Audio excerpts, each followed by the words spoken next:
Let's go to Atlantic City. I'll ask you about it on the show instead of ruin it. You ready?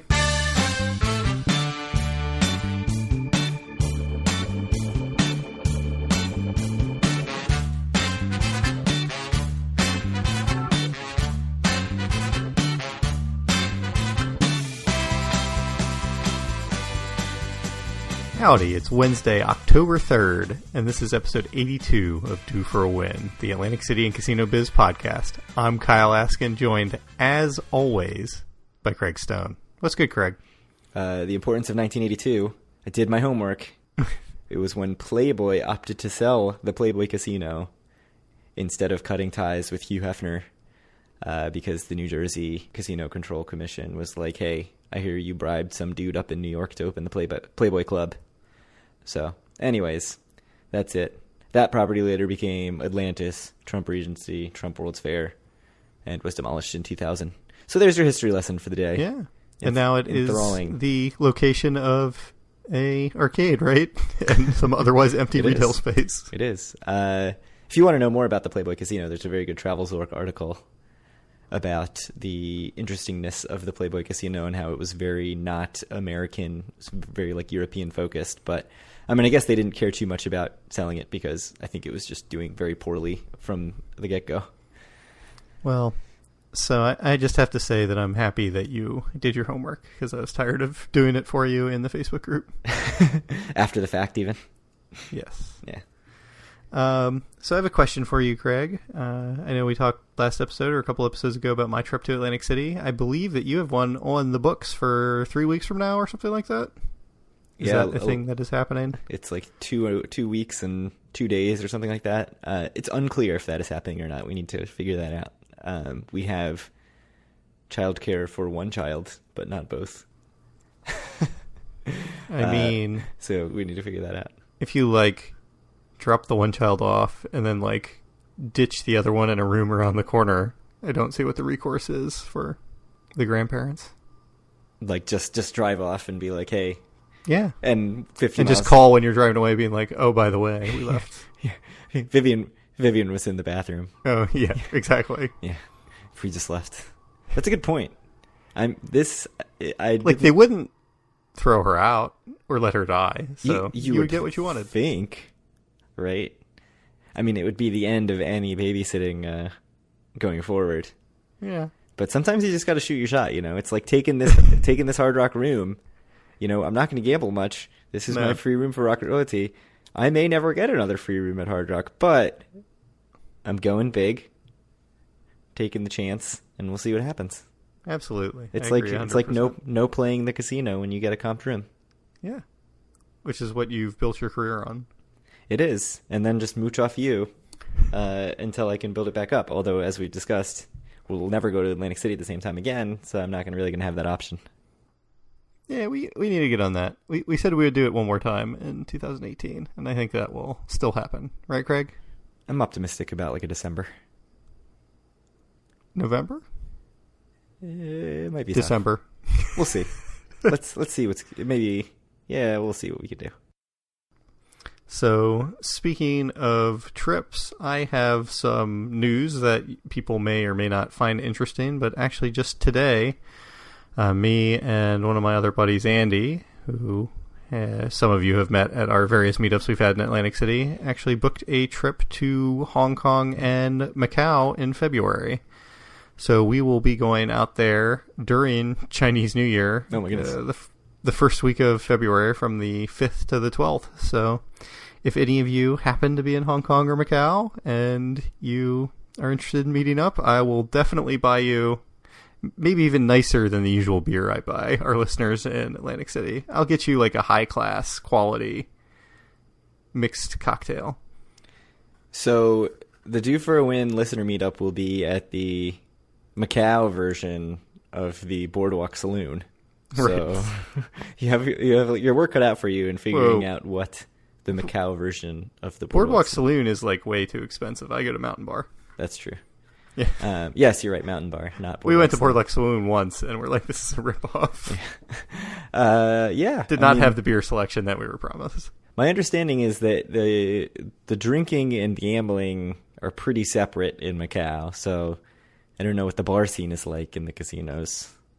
I'm sure they have places that sell alcohol, so I would not be concerned about my ability to pay up on my statement. But do they have places that make inside look like outside?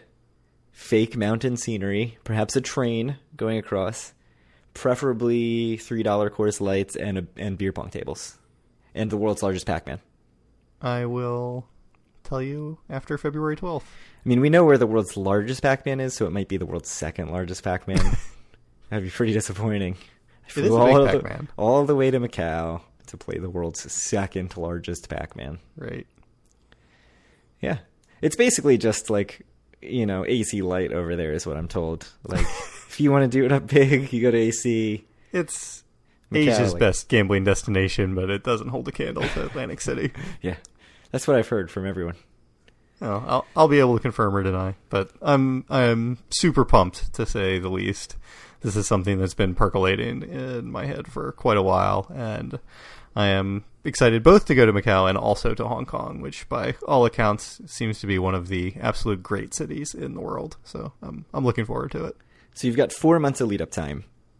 If this were me, I would be spending every non-work second, meaning 6.5 of my work hours of my workday, trying to figure out what I'm going to do, listening to any podcasts I can on the subject, reading anything I can about the subject, and coming up with multiple alternative itineraries that I can use depending on where I end up at any given time in Macau and Hong Kong.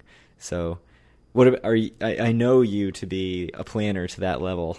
Yes, indeed. So to give you an example of my planning, I am flying tomorrow out of town to go to the Park Hyatt down in St. Kitts, which is supposed to be a very nice property, just with my wife, and we have done literally zero planning. I reached out to a guy yesterday who runs a rental car agency there in St. Kitts, and I'm like, hey, I'm flying in on Thursday night. Can I get a car? And he's like, well, we'll be closed then, but we'll just leave one out in the parking lot for you. So that's my level of planning. Apparently, I might have a car just sitting in the airport parking lot in St. Kitts waiting for me. With like a key in the ignition. I assume so. Is there... And note, I'm not getting in late. It's like 8 o'clock, and there's only like really 2 flights that come in a day there. So, Is there a casino? I believe there is a casino in the Marriott. That time stayed in the Park Hyatt, which is much newer and nicer, and probably more expensive. Probably. But I've done literal zero planning, and that is happening tomorrow. Well, you got Andy with you, and he'll do some research. He likes to, part of the excitement about the trip is planning the trip. I don't know. I'm not a big planner. I think you know that. Yes, I'm very well aware of that. That's why I do things like go to Las Vegas for a bachelor party and then spend like 2 days in the poker room at Imperial Palace. Yeah, or at the one Pai Gow Tiles table at Harrah's. Oh, so good. Anything else to say about Macau, or will this be a regular feature on the podcast going forward, where we briefly talk about, probably Andy's planning for... Yeah, you can ask me about it every time we come on, and I will tell you I've done no further work. So actually, Andy and I were talking about it today after we booked our tickets. And since it is over the Chinese New Year, we are like, we probably should book a hotel room on at least the first 2 nights sooner rather than later. So who knows? That might actually happen soon. Otherwise, I wasn't even going to start looking for hotels until like December at the earliest, more likely January. February 1st. Probably before February. But. I hear there are a lot of hotel rooms there, so that probably won't be such a problem. Yeah. I mean, I am concerned because of Chinese New Year, but I think it'll be okay. That's true. I think we're landing in Hong Kong, and then there's going to be giant fireworks to celebrate our arrival. That's what I've heard. Nice. Yeah, they're like, ooh, Kyle and Andy are here. Due for a Win podcast. Probably not because of the Chinese New Year. It's because of the gambling celebrities that have arrived in town. Yeah, Due for a Win podcast, man. Yes. Yeah, so that's exciting stuff, man. Yeah, it's good. So anyway, you'll be hearing more about that. And like I said, I'm super pumped to get out there and see a new city in a new part of the world for me. So potentially sort of related is that you were on the Vegas fan or the Travel Fanboy, not the Vegas Fanboy, the Travel Fanboy podcast, talking about credit card programs and credit card rewards and the value of your points and stuff like that. So everybody should check that out if you haven't gotten a chance. It was related. I think if you look at the cash value of the airline redemptions that were made today, I got a good value for my points. Though I think it's a bit inflated because if you're booking business that's like 10 times more than Coach, it's not really worth 10 times more than Coach. I don't think, but I mean, some that's people might disagree. Pretty long flight to be sitting in Coach. There is certainly a premium on it because it's an 18-hour flight, but it's still not 10 times more valuable, I don't think. Do you know what you should buy before you go on your flight? Nintendo Switch. It sounds like something I don't need to be lugging around Hong Kong. It's small. It's portable. You can play Mario Kart with other people on the plane. I have a thing called a laptop if I want to play a game. It's not the same. This is what everybody wants to hear about, by the way. Let's talk more about what games you can get on your Nintendo Switch. I know I say it every week, but probably so far our worst episode for win history. We're just really like, it's like playing Limbo, right? You just set the bar a little lower and you see if you can still get under there every week, every 2 weeks we go for it. So why don't we actually talk news? Yeah, there's not too much news to talk about. We should blow through it pretty fast before getting to the kind of meaty part of our discussion, I think, at the end. But let's blow through some news. So Hard Rock is replacing the Hard Rock Atlantic City Casino president, Matt Harkness, with Joe Lupo, who was running the Seminole Hard Rock Tampa. I don't think this is a huge surprise. I think when it was announced that Hard Rock had lured Lupo away from Borgata, everyone assumed that was so he could help out with the Hard Rock Atlantic City. I mean, do you have any thoughts on it, really? Yeah, I mean, so when I first saw this get tweeted out by David Dances from the Press of Atlantic City, and I think a couple other people also tweeted out, Wayne Perry, it was kind of like, oh, only 3 months into Hard Rock's existence, they're already making a shakeup, right? And I was kind of surprised, but not so crazy surprised because their numbers have not been great, which we'll get into a little bit later. But then when I saw who they were bringing in, I was like, well, that's an upgrade, right? Like that.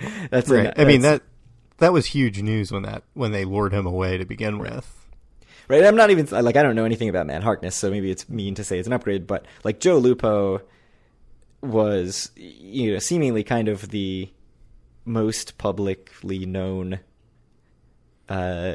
executive at Borgata, certainly the person who got interviewed or appeared in most articles. He's a senior VP at Borgata for quite a while, and so when he went to Hard Rock, I was really shocked when they said he was going to go run the Seminole Hard Rock Tampa, and so it's not too surprising that he then got pulled over and to Atlantic City, and it seems like people really liked Seminole Hard Rock Tampa. Obviously, people loved Borgata when he was a senior VP at Borgata. So it'll be interesting to see what happens, like if he can sort of, work whatever magic it is, and if they make any changes in terms of marketing or player targeting or that kind of stuff.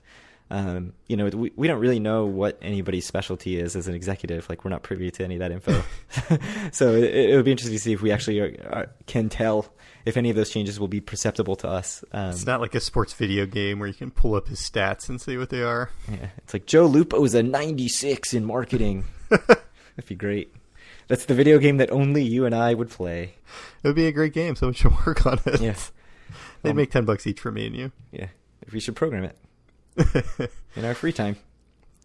Patreon subscribers only. That's right. Yeah. We should start. We don't have any Patreon subscribers. What's up with that? No one's subscribing. Start the Kickstarter for our gambling Madden game. Anyways. All of our merch is going unbought in our store. Yeah. Yes. Yeah, we've talked about T-shirts, and then we just keep sort of kicking the can down the road on that.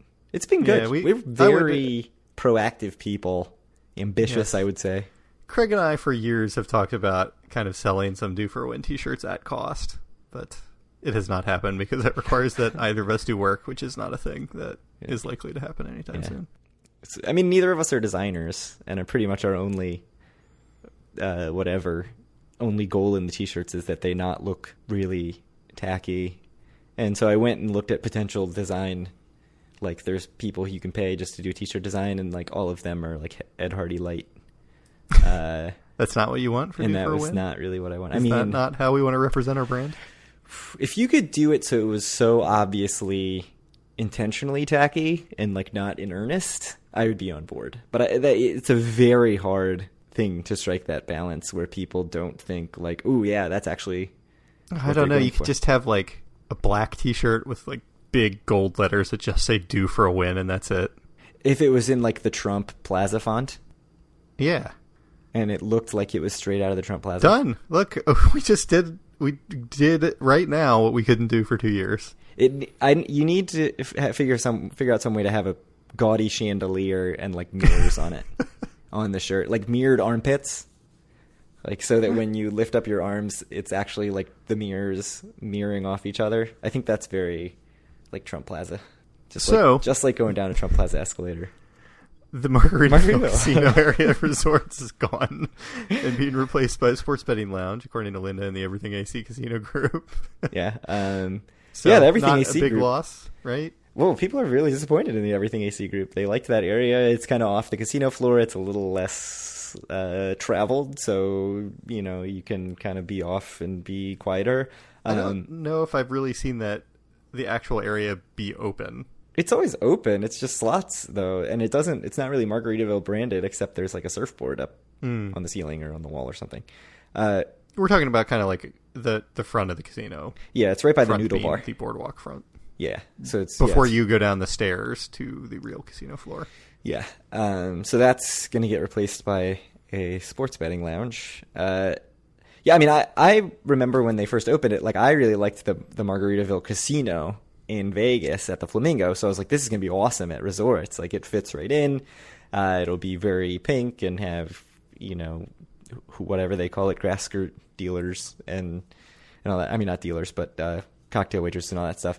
And instead, it was just like some slot machines with like some Jimmy Buffett lyrics on the wall. And apparently, you could never get a cocktail waitress there because it was disconnected from the rest of the casino floor. So I never actually played in that area.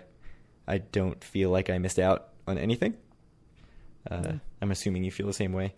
Yeah, no. I've eaten at the East Wind up there, and I've looked out at it, and it wasn't too much to look at. So I don't think this is a big loss. But apparently, people disagree with me in the Everything AC Casino Group. So the Everything AC Group's had a couple tidbits for us the last couple episodes. So go check out that group if you have not. I mean, it's way bigger than our group. So if you're listening to this, you're probably in it. So you also have here that Resorts is getting a Wet Willie's. Yes, same post. Kind of shopping mall area. So I mean, so there's I don't Wet know. Willie's. Have you bought a Wet Willie's at Tropicana? I have. It was very good. I don't think I have. High alcohol content, which is that's the thing I like. And frozen drinks. I think that's the only one, right? In Tropicana. The Trop is the only one I can think of. For some reason, oh well, there. I don't know if there still is one in like the playground. Yes, it was in the playground right at the entrance, but I don't know if that's still there. Yeah, I think that's gone.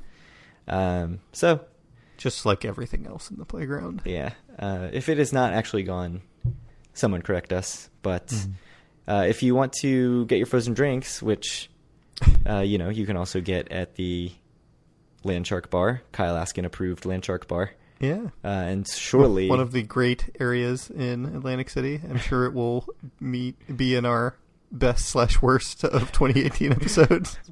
In case you didn't hear the last episode, Kyle was very not high on the Landshark Bar and Grill. But yeah, Margaritaville, Landshark Bar and Grill, there's going to be no shortage of frozen cocktails at the resorts. That's for sure. All right. More things opening. Rocktain at the Hard Rock, where you can get your gas and your Red Bulls and whatever else it is that you want. For your comp dollars. So I think right now they're actually not accepting comp dollars. That system's not set up yet, or at least it wasn't as of a week or so ago. So presumably that will be up soon, since that's kind of the whole draw, right? You can use your comp dollars on the way out. So it is open.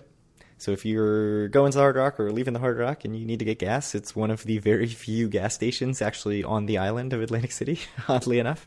So, yeah, it's there. It's open. Go get your gas. You can't pump it yourself. It's important.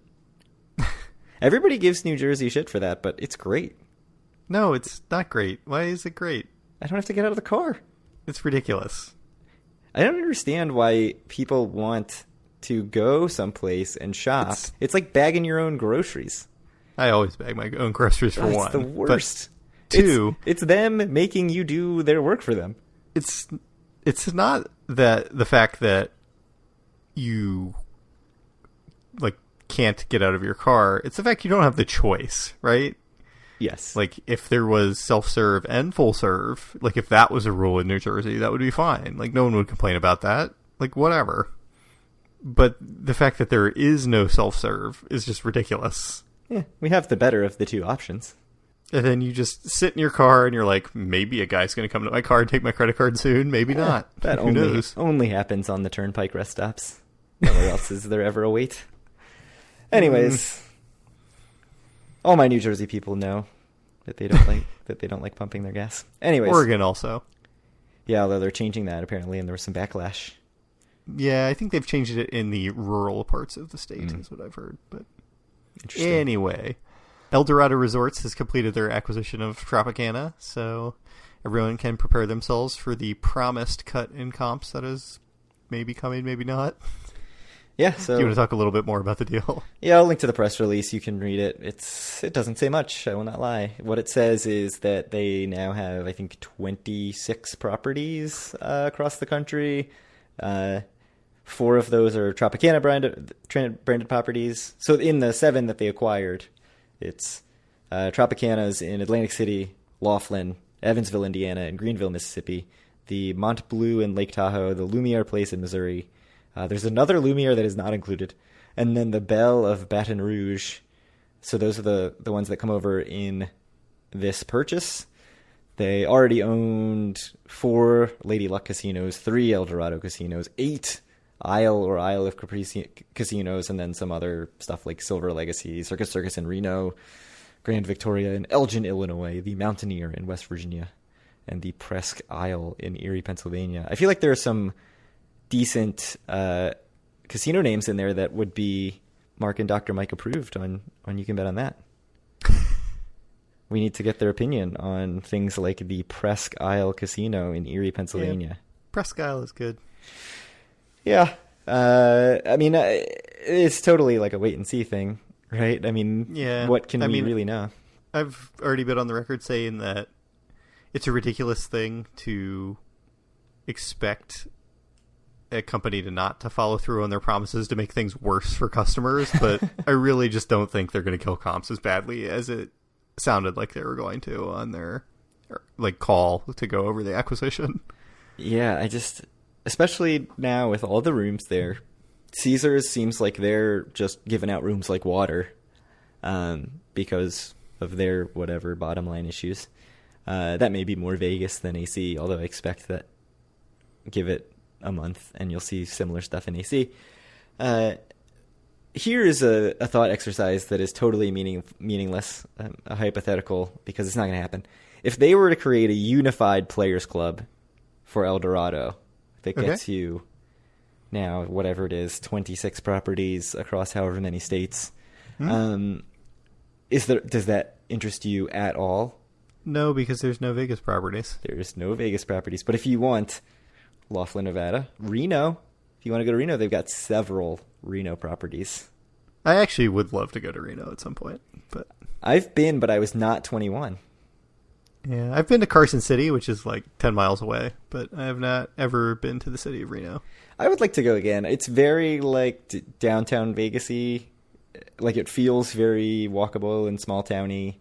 It's a little like grittier than Vegas, probably. I'm not an expert, so if anybody totally disagrees with me on any of these things, I would not be surprised because, I haven't been in, 13, 14 years, and I couldn't actually gamble. But, right. Yeah, I'd like to go and check out things like the Silver Legacy and the Circus Reno. I know that's what you like. Yeah, anything Circus is what I like. But I'm also not an expert, so don't at me with saying it's 20 miles away or 5 miles away or something, because I don't want to hear it. Yeah, so look for changes in your comps going forward. Yeah, we'll see. I don't know. I did lose my Saturday comps at Trop, but it's the El Dorado. It's the El Dorado effect. Or maybe it's the fact that I've not played them very much the last 5 times I've stayed there. No, it's more like fixing the glitch, I think. No, it has nothing to do with it. It's adjust to this takeover. That was actually the last line of the press release. I couldn't believe it. It was like, Kyle, you're screwed. Yeah. I was shocked. Anyways, this takeover thing. Remember that time we said we were going to give you the South Tower and you got West? Yeah, more like that's coming your way.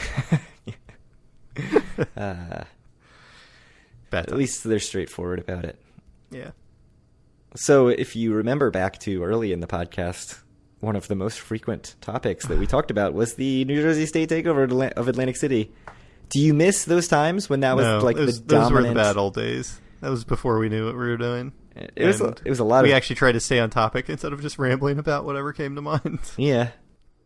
So, for those of you who might be new to the podcast, I'll do like a very brief explainer of what's going on. So, Atlantic City a few years ago more or less completely ran out of money because of years of mismanagement and also, some level of a lot of their revenues going to the state of New Jersey and not back into the city. Yeah, and so there were all these tax reassessments for all the casinos, and so their tax base just eroded like crazy. Right. But yeah, basically, the big thing was the downturn and how that affected the property values of the casinos and how that affected the property tax that the city was making. And so anyway, the state had to bail them out, and as part of that, there was very long, drawn-out situation of, like, is the state just going to take over governance of the city, or are they not? And are they going to allow Atlantic City to keep, like, the local government that is in charge of the city? And in the end, the state took over the city of Atlantic City, and they are running it. And Phil Murphy ran for governor on the campaign promise of ending the state takeover. Which truly his main campaign platform, I would say. Isn't that the only thing that the voters in New Jersey cared about? I think, yeah. Are you telling me that was not the number one? It was on the posters, like on people's lawns. It was like Phil Murphy ending the takeover. I know that's what you and all your buddies in Hoboken and Jersey City were talking about. It is, yeah, absolutely. So anyway, he ran on, one of the things he ran on was ending the state takeover in Atlantic City. Actually, both candidates for governor ran on that. So, but anyway, it turns out he is not going to end the state takeover, and he's going to keep it going as is, although he does not call it the takeover, which Chris Christie did call it. He calls it a partnership. Right. Where the state has all the power and the city has none. Yeah, so apparently there's going to be a bunch of, studies done and all this junk, like groups and but basically not much changing. Task forces, committees, all the good stuff that you love from your state bureaucrats. But basically it's staying in place and may stay in place for the full term of what Christie suggested, which is another 3 years. But it's weird because the response, everybody, there was a lot of talk, if you listened back to the Atlantic City Story podcast back when they were still doing that at Press of AC, there was talk about, the mayoral race was a big deal because there was a sense that whoever comes in is going to get a better positioned city financially to run, and they were going to get some autonomy back because the feeling was, whether it was, I think it was Kim Guadagno or Phil Murphy who won the governor's race, it was sensed that either there was no appetite to continue the state takeover, or Murphy actually saying I'm going to end it. That's something I'm planning to do. But it seemed like there was a lot of sort of, yeah, we'll believe you when you actually come in and look at the books and make that decision. And so there wasn't a lot of shock and awe and surprise when this information came out. I don't know if there's been more of that locally because, neither of us are local, so maybe within the city there's more outrage, but we certainly haven't heard much of it spread out from there, from the Press of AC. So I don't know. It's I think there's just some fatigue about the whole situation. Sure. Honestly. Yeah, and I think also it's possible that it's now sort of the status quo, right? Like it's in place. People probably didn't really notice things change too much in their day-to-day lives. Like I'm guessing the average resident just didn't really notice. It's the kind of thing that it really doesn't affect people's day-to-day lives a whole lot. So it's just not something most people care about, even if you are a resident of Atlantic City. So it affects you the most it possibly could. I still suspect it didn't really affect your life. Yeah. So it is what it is. Yeah, although we certainly used a lot of words in early episodes of the podcast. So if you want to go back and listen to all those and get caught up on if you want some just like line-by-line recounting of New Jersey state politics and how it deals with Atlantic City local politics, early Due for a Win episodes are just what you need. And for the normal people out there, if you're really having a hard time falling asleep, early Due for a Win episodes will fix you right up. Yeah. Well, hey, we've been told that our podcasts have helped young children go right to sleep. That is true. We have been told that by one of our guests in the past. I think it's a demographic that we're really not going after very well. Young gamblers? Young attempted sleepers. Young insomniacs. A truly underserved market. As a man with 2 young children, I will say they are never attempted sleepers. They will occasionally sleep, but it's always against their will. Yes. Yeah. Attempted is the wrong word. Yeah. Reluctant sleepers. Yes. Let's go with that. So what we're here revenue data. Let's do it. Yeah, it came out almost a month ago at this point. Yeah, we're about 7 days away from the September data, or probably right next Friday or something. Well, let's jump in and do a little bit of sportsbook talk first, I think, before we get down to the stuff I actually care about, which is the casino. So do you want to run through the sports betting portion of this? Yeah, I'll link to a Wayne Perry Associated Press article about the sports betting in August. We'll see if I can keep saying August throughout this because it's October now. So New Jersey sportsbooks, which it does include outside of Atlantic City sportsbooks, Monmouth Park and Meadowlands, took in $95.6 million in bets. And when you see that number, it's like, oh my God, that's a huge percentage of what Atlantic City takes in as a whole in casino revenue. Except this is not revenue really, right? Because they have to pay out a lot of these bets. This is what was wagered. So good to keep that in mind when you see these things. Actual revenue, Meadowlands, not surprisingly, because of its location close to New York City, made $3 million. And these numbers, part of the problem with reporting on these numbers is that, there are a bunch of outstanding bets. So it's the sort of betting amount is probably more relevant than what they actually bring in, because they're going to have to pay out a bunch of bets in the future. It sort of gives you a better idea of the interest. Do you agree with that, or do you think the revenue is more important? I don't know. I think... Yeah, I guess just how much is bet is more important. Yeah, so that makes it a little tougher because you can't just tack that number on to the casino revenue. However, here's the thing. We've been following the casinos forever, and we actually use revenue, and we mentioned that, hey, there's a lot of variability in these numbers because if, the biggest whale comes in and loses a bunch in blackjack, that's going to make juice their revenue a ton, and if he wins a bunch, it's going to kill their revenue. So, right. But we've never changed to actually putting the drop in, which we could have done. Yeah. Do they still report that? Just sticking with revenue is fine. Yeah, let's do it. So Resorts Digital, which is DraftKings, made $2.9 million. That's not too surprising because DraftKings already had a very big presence and also wallpapered train stations throughout New Jersey as soon as they opened, and they've been open longer than most of the other ones.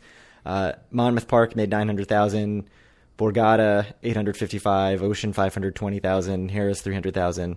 Harrah's and Bally's I think opened a little later in the month. Bally's $270,000, Golden Nugget $215,000, and Resorts $98,000. So racetracks really dominated the in-person sports betting market. DraftKings was the only online market for the first for 3 weeks out of August. So a big part of them just making a bunch of money is that they had that first mover advantage in terms of online. It'll be interesting to see what William Hill and MGM take in now that they are also involved if their numbers start to go up. But it seems like people are pretty happy with the revenues. The numbers seem pretty good. What else? Anything else on sports betting, or should we just get to the actual stuff? I mean, it's going to be sort of hard to parse out what this means for brick and mortar, because we really typically focus on just the brick and mortar and not even get into the actual online casino stuff. You know what this kind of, the thing that jumps out at me about this is like, it's going to make the people that were frothy for North Jersey casinos like even more frothy. Sure. When I look at these numbers, I'm like, oh my God, a casino would just kill it in North Jersey. Yeah, that actually, like, that's what I get from them. That is something that I thought when I saw Meadowlands leading brick and mortar by so much. I mean, you're talking about 3 million there, 900,000 at Monmouth Park. Those are your like in-person numbers, and both of those beat Borgata, which is the biggest Atlantic City brick and mortar revenue generator for sports betting. So, yeah, I mean, definitely it's going to be serious fodder for people who are clamoring to bring that back up on a future ballot. I'm sure it will be brought up again. Yeah, so in the not too distant future. Worth watching out for. For better or for worse, there's only going to be more casinos and not less. Right. Anyway, we can get to the actual brick and mortar casino take in August. So I'd say kind of the big takeaway for me is traditionally July is the big month for Atlantic City. Like that's almost always far and away the biggest month of the year in the city. And this year it actually wasn't. August more or less held its own, and I think it's pretty promising. But nothing really big happened in the month of August in terms of casinos. They were all more or less flat, with the exception that Hard Rock and, well, Bally's, which, whatever, Bally's is Bally's. So Bally's went down about 9%. Hard Rock was down about 5, a little over 5. But the big surprise was Ocean was up almost 25%. So I don't know, do you want to talk a little bit more about any of those or anything else? So we talked a little bit about the July data. July 2017 had an extra weekend day, I think, in there. So there was that made the jump in July 2018 not as big, I think. But so August of 18 and August of 17 were both, I think, just 4 weekend months. So one of the things I mentioned for July is that there was like $25 million of new money, meaning like the increase from July 17 to 18. Because we had talked a lot about, what would Hard Rock and Ocean bring in and what percentage of that would be an increase over the old money, which isn't a perfect way of doing it because you don't really know what they would have brought in if these new casinos hadn't come in, but that's all too detailed. But anyways, $47 million is the difference between August 2018 and August 2017. So it's a much, much bigger jump, which to me, that number is very promising on a full resort-wide level. Yeah, it's 20% up year over year. Yeah, so I think that is something that makes me much happier than anything I saw in July, even though I actually kind of think that on a casino-by-casino level, like there's some real stinkers. I mean, not huge stinkers, but some disappointment in here. Right.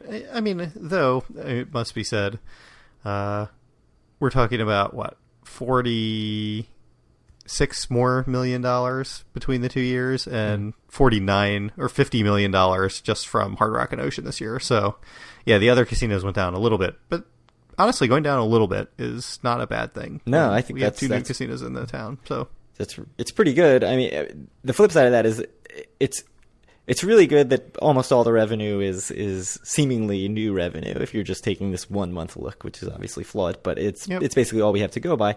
The bad thing is it's $50 million between those two casinos, and that is not really what we were hoping for August. They've been open for a month and a half, to now like 2.5 months. They should have had some time to get some of the kinks worked out, to do their marketing, to get people in who are now repeat customers, or to get people in from other casinos. So to see Hard Rock actually go down from July was a little disappointing, even though, like you said, August is usually a little bit worse month.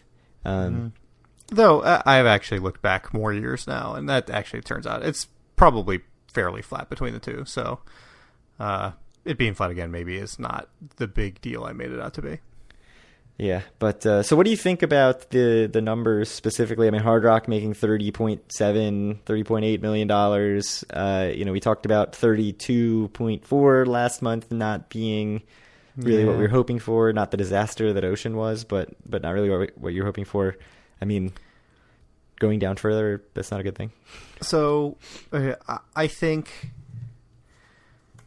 Hard Rock being in fourth place among the casinos in Atlantic City is a big disaster for them. I think that they would be just tremendously disappointed by that if they knew that's where they were. And that's more or less been where they've been the last 2 months. I mean, they were technically in third, but just under $1 million more than Harrah's last month. So I don't think that's where they wanted to be. I know we were both aiming for them to be kind of in a solid second place, and I believe that the prediction was made by one of us that they would even surpass the Borgata in a month in 2018, which now looks completely preposterous. I think we both thought that it would happen at some point. Yeah, I think we both may have went with true on that prediction, which was not our finest moment, but that's why the people tune in, to see us make fools of ourselves. Yeah, well, we can provide plenty of that. Lots more to come. Yeah, I was really disappointed by that take, because I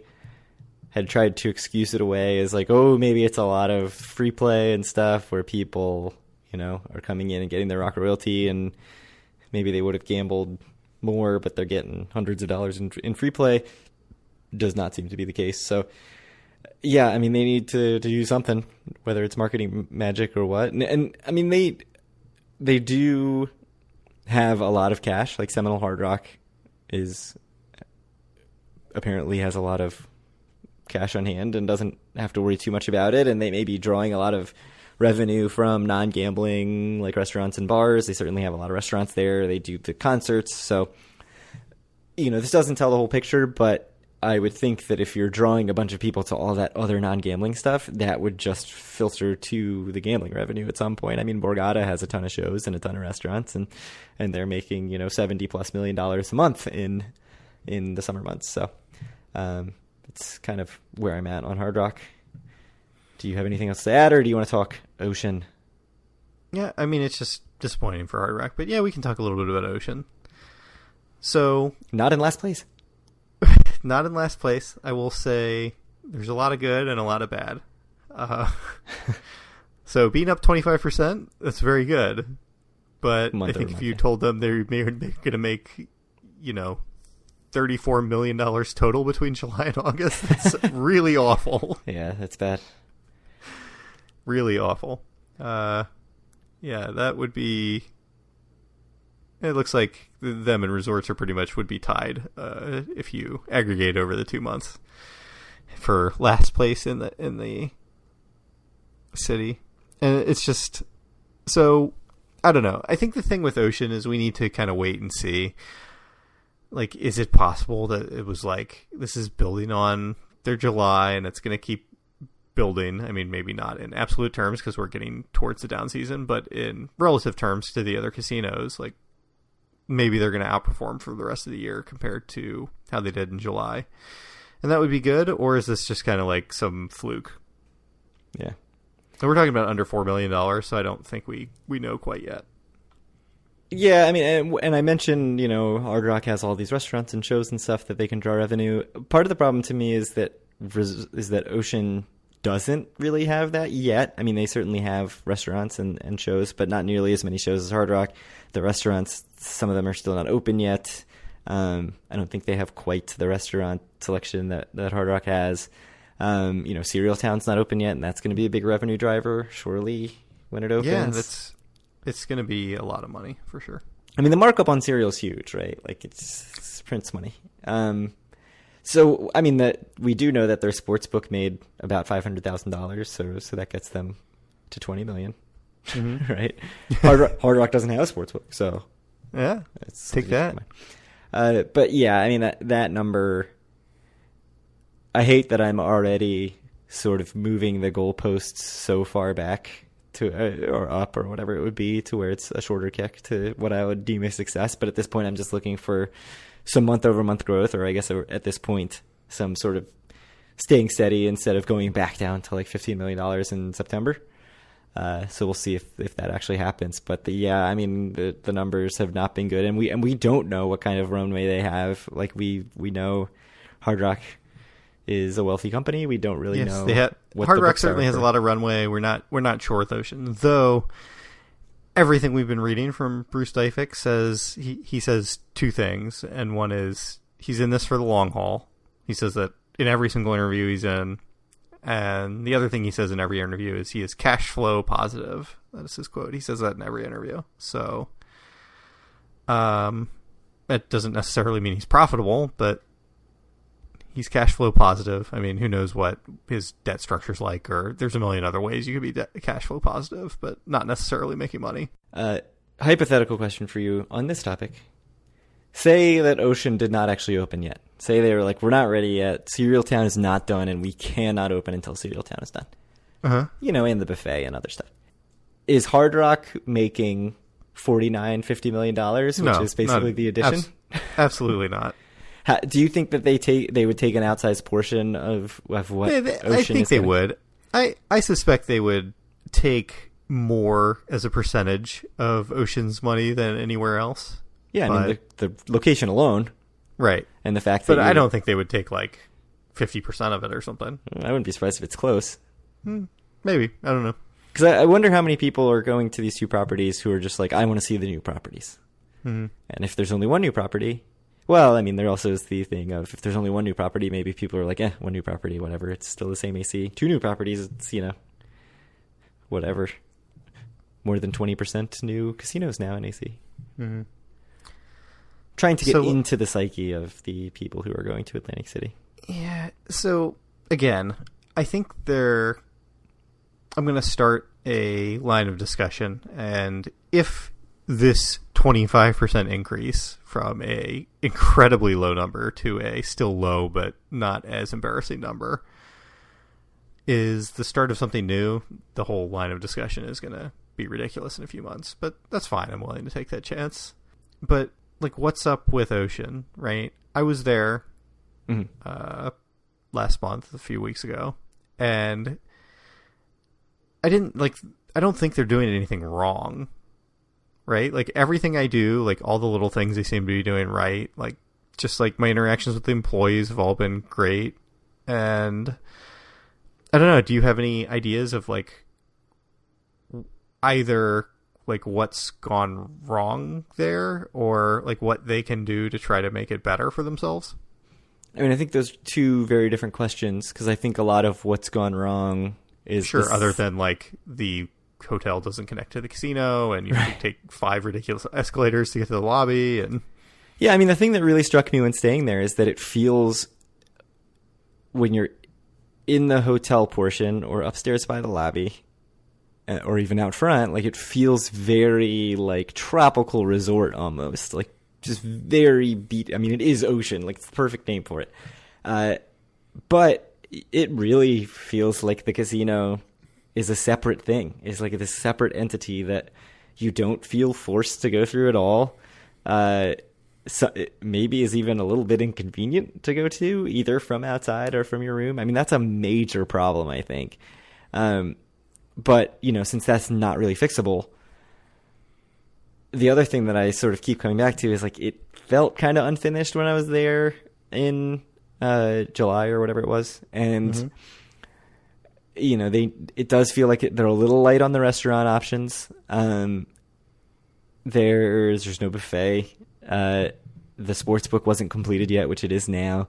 And I think people, especially with the hesitance that I don't know if that's a word, that they have going, knowing that it was Revel and that it was a failure, going and seeing this unfinished thing and having to sort of think about in their mind what it would be like when it's done.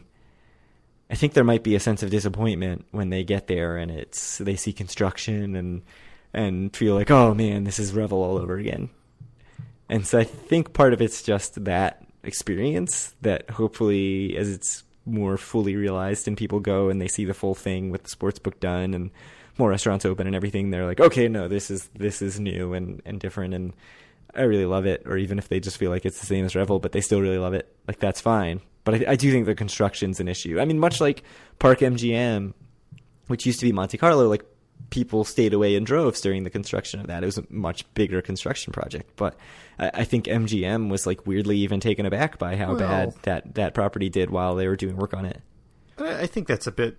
I mean, that was like really major construction with scaffolding. And yeah, it's not the same as what's happening at Ocean.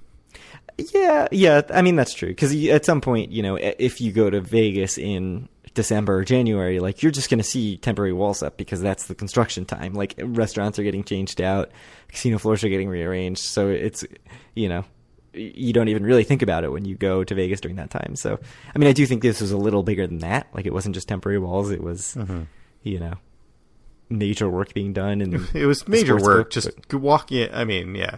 Yeah, I mean, what do you think? Do you think there's things that they can be doing differently right now that they can maybe start to turn the tide? I mean, turn the tide, like they did have that improvement, but like keep that improvement going?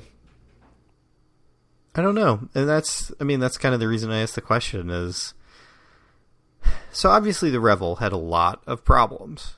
And, one of them was that how they laid out their property is bad.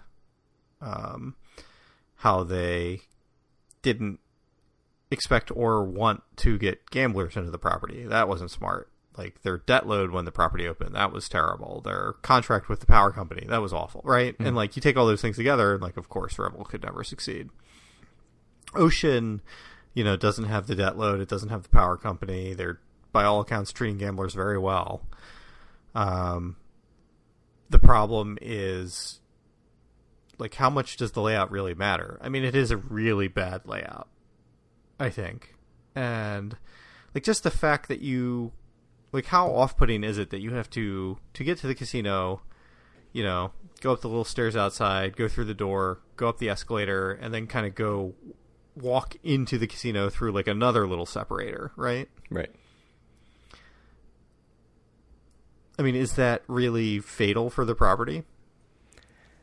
That's a question I don't have the answer. Yeah, I mean, it's really I would have terrible. Said no. I would have said no. It's not, but apparently I'm being proven wrong. I mean, you mentioned all of these major issues, right, with Revel, and there were certainly tons of like the no smoking thing, and everybody said, "Oh, you're an idiot for having no smoking." Of course, Revel failed, and I feel like there's so many big things that people say, well, this happened, so of course Revel failed, and this happened, the layout, so of course Revel failed, and the power company, so of course Revel failed. I think, and you can disagree with me if you think I'm wrong, but other than the layout, which is not a fixable thing, like Ocean is doing everything right in my eyes. Yeah, and so that is what scares me, because they fixed all the fixable major, like of course Revel failed things. The other big thing they can't fix, and so that to me means either it's not fixable, or you have to get every minor thing right, because it's not going to be one big thing that you can just change. And that is sort of what scares me, is like neither of us can come up with a big thing that they have to change to start getting people in the door. Like they are treating players right, they're giving good comps. Maybe they will be able to have a second wave where they're able to do sort of what Hard Rock did, where they offer free rooms and stuff, because they kind of had some issues where they unveiled their rules for tier matching without really knowing Hard Rock's, and then Hard Rock ended up being really generous with giving Rock royalty, and then Ocean had to give everybody black card, and so then they had way more black card people than they wanted to have, and they have to now pare that back. Like maybe they can sort of hit the reset button on that now that like Hard Rock's tier matching is it done? Can you still match up to? I mean, well, either way, their tier matching is done, so they can reset to now actually set new rules for themselves, knowing the market better.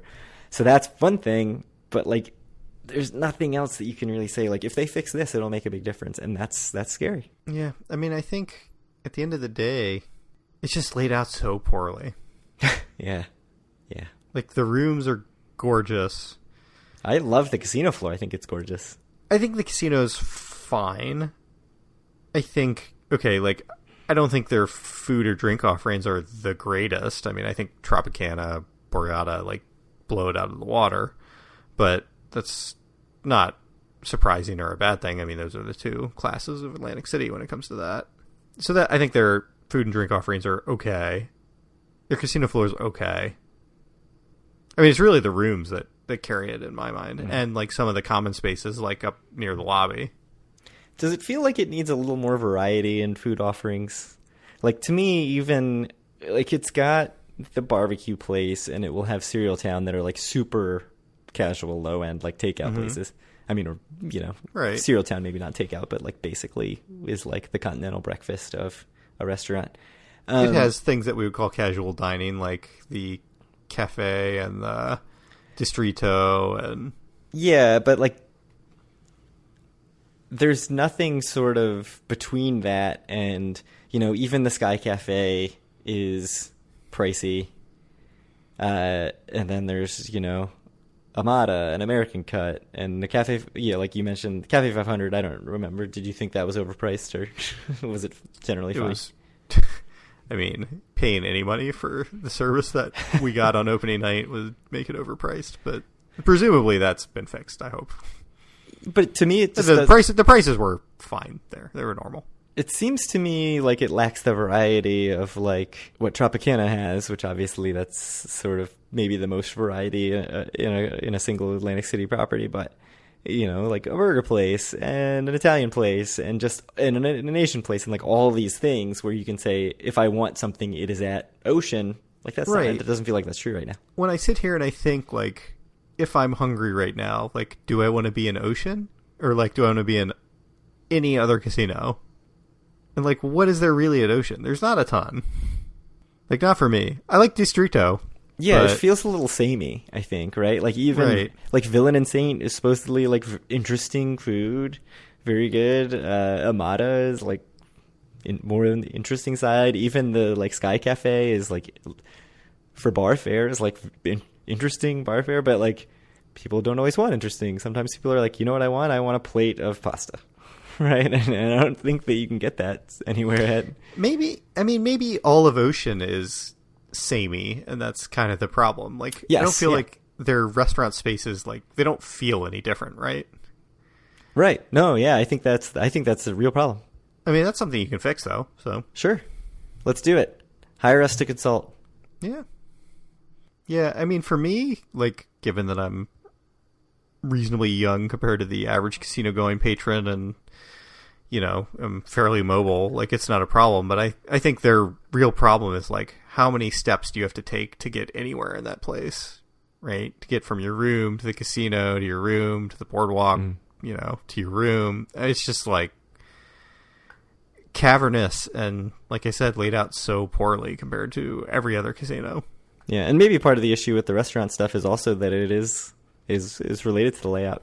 Right. I don't know, like, everything feels far. Like, it's not like Trop where you can just go to the quarter, right? And Trop stuff's very spread out too, but it's spread out in like these sort of but it's in two areas, distinct zones. It's the marketplace and the quarter, right? Yeah, and then now like the Garces restaurants are kind of like right next to each other. I mean, but there's some places like Borgata, like the restaurants are all over the casino, but it doesn't feel like that because it's not a haul to get from your room to the casino, and it's not a haul to get from the casino to American Cut or whatever, you know. I don't know. Yeah, I think that is an issue. I think beyond just the like it being awkward to get places, I think you're right. Like, people aren't going to go out of their way to like find things. For the record, I think Ocean is going to do okay. Yeah, same. But I'm just worried that there's fundamental problems with the property that are just, it's never going to be great. Money-wise, yeah, it's never going to like rake it in. Which, you know, honestly, like if it could, I think you even said if it could do pretty well and stay open and still not be crowded, like that would be perfect for you, right? Like, didn't you say that at some point? That would be perfect. I love Revel. Yeah. It was my casino. Yeah, well, maybe Ocean will be your casino as well. I mean, I do have to say, like, when I see what my brother gets in room offers there, I'm like, I should be putting all my play at Ocean. And I think they're doing a really great job of attracting gamblers. Everything that I'm seeing, hearing, you know, whatever on Twitter or Facebook, I mean, I think that they're just hitting a home run with trying to get people in. So I expect and hope that we have a continued upward trajectory for them, at least, I mean, if not in absolute terms, like I said, and they'll be doing better compared to their competitors during the downtime. Yeah. In the winter. Well, we'll find out about September data in like 10 days. So. All right. So thank you guys for listening. If you want to reach out to us or any of our other listeners, you can do so at facebook.com/group/DoForAWin. You can find all of our great content at DoForAWin.com. Find our podcast on iTunes, Stitcher, Google Play, TuneIn Radio. Reach out to Craig on Twitter at DoForAWin, or me at Kyle Askin if you want. And send questions to Craig at DoForAWin@gmail.com. Anything? Nope. Done. All right. Well, thank you guys very much for listening, and we'll talk to you in a couple weeks.